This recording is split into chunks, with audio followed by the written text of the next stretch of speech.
അല്ലാഹു തആലയെ പൂർണ്ണമായി അനുസരിച്ച് ഒരു പൂർണ്ണ വിശ്വാസിയായി ജീവിക്കുന്നതിന് പ്രധാനമായും തടസ്സം നിൽക്കുന്നത് രണ്ട് ശക്തികളാണ്. ഒന്ന് ശൈത്വാൻ, മറ്റൊന്ന് നഫ്സ്. പൈശാചികമായ ദുർബോധനങ്ങൾ, മനസ്സിൻ്റെ അകത്തിൽ നിന്ന് വരുന്ന ദേഹ താൽപ്പര്യങ്ങൾ, ദേഹേച്ഛകൾ. ഈ രണ്ട് ശക്തികളുമാണ് നന്മയിൽ നിന്ന് മനുഷ്യനെ പിന്തിരിപ്പിച്ചു കൊണ്ടിരിക്കുന്നതും തിന്മയിലേക്ക് പ്രോത്സാഹിപ്പിച്ചു കൊണ്ടിരിക്കുന്നതും. അല്ലാഹു തആല ഓരോ മനുഷ്യരെയും വഴിതെറ്റിക്കുവാൻ വേണ്ടി ഓരോ കൂട്ടുകാരെ ജിന്ന് വർഗത്തിൽ നിന്ന് നിയോഗിച്ചിട്ടുണ്ട് എന്ന് നബി സല്ലല്ലാഹു അലൈഹി വസല്ലമ തങ്ങൾ വ്യക്തമാക്കുന്നുണ്ട്. മുസ്ലിം റിപ്പോർട്ട് ചെയ്ത ഹദീസിലൂടെ നബി സല്ലല്ലാഹു അലൈഹി വസല്ലമ തങ്ങൾ പറയുന്നു, മാ മിൻകും മിൻ അഹദിൻ ഇല്ലാ വഖദ് വുക്കില ബിഹി ഖരീനുഹു മിനൽ ജിന്നി വ ഖരീനുഹു മിനൽ മലായിക. മാ മിൻകും മിൻ അഹദിൻ, നിങ്ങളെ കൂട്ടത്തിൽ നിന്ന് ഒരാളും തന്നെയില്ല, അവർക്കെല്ലാവർക്കും ജിന്ന് വർഗത്തിൽ നിന്നും മലക്കുകളെ വർഗത്തിൽ നിന്നും ഓരോ കൂട്ടുകാരെ ഏൽപ്പിക്കപ്പെട്ടിട്ടല്ലാതെ. ജിന്ന് വർഗത്തിൽ നിന്ന് ഏൽപ്പിക്കപ്പെട്ടതായ കൂട്ടുകാരൻ തിന്മയിലേക്ക് പ്രോത്സാഹിപ്പിച്ചു കൊണ്ടിരിക്കുമ്പോൾ മലക്കുകളെ വർഗത്തിൽ നിന്ന് ഏൽപ്പിക്കപ്പെട്ട കൂട്ടുകാരൻ നന്മയിലേക്ക് മനുഷ്യനെ പ്രോത്സാഹിപ്പിച്ചു കൊണ്ടിരിക്കുകയാണ്. ഇത് പറഞ്ഞപ്പോൾ നബി സല്ലല്ലാഹു അലൈഹി വസല്ലമ തങ്ങളുടെ സ്വഹാബത്ത് അവിടത്തോട് ചോദിച്ചു, വ ഇയ്യാക യാ റസൂലല്ലാഹ്, നബിയെ അങ്ങേക്കുമുണ്ടോ ജിന്ന് വർഗത്തിൽ നിന്ന് ഒരു കൂട്ടുകാരൻ ഏൽപ്പിക്കപ്പെട്ടിട്ട്? നബി സല്ലല്ലാഹു അലൈഹി വസല്ലമ തങ്ങൾ പറഞ്ഞു, വ ഇയ്യായ, എനിക്കുമുണ്ട്, പക്ഷേ ഞാനും നിങ്ങളും തമ്മിൽ ഒരു വ്യത്യാസമുണ്ട്. എന്താ വ്യത്യാസമെന്നോ, വലാകിന്നല്ലാഹ അആനനി, അല്ലാഹു തആല എന്നെ സഹായിച്ചു, അതുകൊണ്ട് ഫ അസ്ലമു, ഞാൻ രക്ഷപ്പെടുന്നു. ഫലാ യഅ്മുറുനി ഇല്ലാ ബിഖൈർ, കാരണം നന്മയല്ലാതെ എൻ്റെ കൂട്ടുകാരൻ എന്നോട് കൽപ്പിക്കുകയില്ല, അതുകൊണ്ട് ഞാൻ രക്ഷപ്പെടുകയാണ്. ഹദീസിൻ്റെ മറ്റൊരു റിപ്പോർട്ടിൽ കാണാം, വലാകിന്നല്ലാഹ അആനനി ഫ അസ്ലമ, അല്ലാഹു തആല എന്നെ സഹായിച്ചു, അതുകൊണ്ട് അവൻ അനുസരണമുള്ളവനായിട്ട് മാറി, അവൻ വിധേയപ്പെടുന്നവനായിട്ട് മാറി, അതുകൊണ്ട് തന്നെ ഫലാ യഅ്മുറുനി ഇല്ലാ ബിഖൈർ, നന്മയല്ലാതെ അവൻ എന്നോട് കൽപ്പിക്കുകയില്ല എന്ന് നബി സല്ലല്ലാഹു അലൈഹി വസല്ലമ തങ്ങൾ വിശദീകരിച്ചിരിക്കുന്നു. അള്ളാഹുവിൻ്റെ ഹബീബ് സല്ലല്ലാഹു അലൈഹി വസല്ലം അല്ലാഹു തആലാൻ്റെ പ്രത്യേകമായ സുരക്ഷിതത്വം, അപ്രമാദിത്വം കിട്ടിയ ആളായതുകൊണ്ട് തന്നെ പൈശാചികമായ ദുർബോധനം നബി സല്ലല്ലാഹു അലൈഹി വസല്ലമ തങ്ങളെ ഒരിക്കലും ബാധിക്കില്ല. എന്നാൽ മറ്റുള്ള ജനങ്ങൾ അങ്ങനെയല്ലല്ലോ. അവരെ പഴിപ്പിക്കുവാൻ വേണ്ടി ഏൽപ്പിക്കപ്പെട്ടതായ ഇബ്ലീസ് സദാസമയവും അവനെ തിന്മയിലേക്ക് ക്ഷണിച്ചുകൊണ്ടിരിക്കും.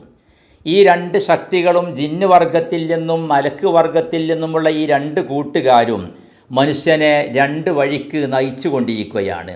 ജിന്ന് വർഗത്തിൽ നിന്നുള്ള ശൈത്താൻ എന്ന കൂട്ടുകാരൻ തിന്മയിലേക്ക് നയിച്ചു കൊണ്ടിരിക്കുമ്പോൾ മലക്ക് വർഗത്തിൽ നിന്നുള്ള കൂട്ടുകാരൻ അവനെ നന്മയിലേക്കാണ് വിളിച്ചു കൊണ്ടിരിക്കുന്നത്. ഇത് മറ്റൊരു ഹദീസിലൂടെ വിശദമായി തന്നെ നബി സല്ലല്ലാഹു അലൈഹി വസല്ലം വിവരിക്കുന്നുണ്ട്. ഇന്നലി ശൈത്വാനി ലമ്മത്തം ബിബിനി ആദം, തീർച്ചയായിട്ടും ശൈത്വാന് മനുഷ്യനിൽ ചില തോന്നിപ്പിക്കലും ചില അവതരണവുമുണ്ട്. അതേപോലെ തന്നെ വലിൽ മലക്കി ലമ്മ, മലക്കിനുമുണ്ട് മനുഷ്യനിൽ സ്വാധീനമുണ്ട്. മലക്കിൻ്റെ ഭാഗത്തിൽ നിന്നുള്ള നല്ല ചിന്തകൾ ഒരാൾക്ക് വരികയാണെങ്കിൽ അദ്ദേഹം മനസ്സിലാക്കിയിരിക്കണം ഇത് അല്ലാഹു തആലാന്റെ ഭാഗത്തിൽ നിന്നുള്ള നിർദ്ദേശമാണ് എന്നും തോന്നിപ്പിക്കലാണെന്നും. ഫമൻ വജദ ദാലിക ഫൽയഅലം അന്നഹു മിനല്ലാഹ്, നല്ല തോന്നൽ ഒരാൾക്ക് അനുഭവപ്പെടുകയാണെങ്കിൽ അയാൾ മനസ്സിലാക്കണം ഇത് അല്ലാഹു തആലാന്റെ ഭാഗത്തിൽ നിന്നുള്ളതാണ് എന്ന്. നന്മയിലേക്ക് ക്ഷണിക്കുവാൻ വേണ്ടി അല്ലാഹു എനിക്ക് ഏൽപ്പിച്ചു തന്നിരിക്കുന്ന എൻ്റെ കൂട്ടുകാരനായ മലക്ക് നന്മയിലേക്ക് എന്നെ ക്ഷണിക്കുകയാണെന്ന് കരുതുകയും അതിന് അല്ലാഹു തആലാക്ക് ഹംദ് രേഖപ്പെടുത്തുകയും ചെയ്യണം. നേരെ മറിച്ച് വമൻ വജദൽ ഉഖറ ഫൽയതഅവദ് ബില്ലാഹി മിനശ് ശൈത്വാനിർ റജീം, മറ്റേ ചിന്തയാണുണ്ടായത് എങ്കിൽ, തിന്മയിലേക്ക് പോകാനുള്ള പ്രചോദനമാണ് മനസ്സിൻ്റെ ഉള്ളിൽ നിന്ന് വരുന്നതെങ്കിൽ അവൻ മനസ്സിലാക്കിയിരിക്കണം ഇത് പൈശാചിക ചിന്തയാണ് എന്ന്. അല്ലാഹു തആലാനോട് ശൈത്താനെ തൊട്ട് കാവൽ തേടുകയും ചെയ്യുക. നബി സല്ലല്ലാഹു അലൈഹി വസല്ലമ തങ്ങൾ ഇത്രയും വിവരിച്ച ശേഷം വിശുദ്ധ ഖുർആനിലെ ഒരു ആയത്ത് ഓതി കേൾപ്പിക്കുകയാണ്. അശ്ശൈത്വാനു യഇദുകുമുൽ ഫഖറ വയഅ്മുറുകും ബിൽ ഫഹ്ശാ, ശൈത്വാൻ നിങ്ങളെ ദാരിദ്ര്യം പറഞ്ഞ് പേടിപ്പിക്കുകയാണ്. നീ നല്ല വഴിയിലേക്ക് ചെലവഴിച്ചാൽ നിന്റെ സമ്പത്ത് തീർന്നു പോകും, നീ പട്ടിണിയായി പോകും, ദരിദ്രനായിട്ട് മാറും. അങ്ങനെ നന്മയിൽ നിന്ന് പിന്തിരിപ്പിക്കുവാൻ വേണ്ടി ശൈത്താൻ നിങ്ങളെ ദാരിദ്ര്യം പറഞ്ഞ് പേടിപ്പിച്ചു കൊണ്ടിരിക്കും.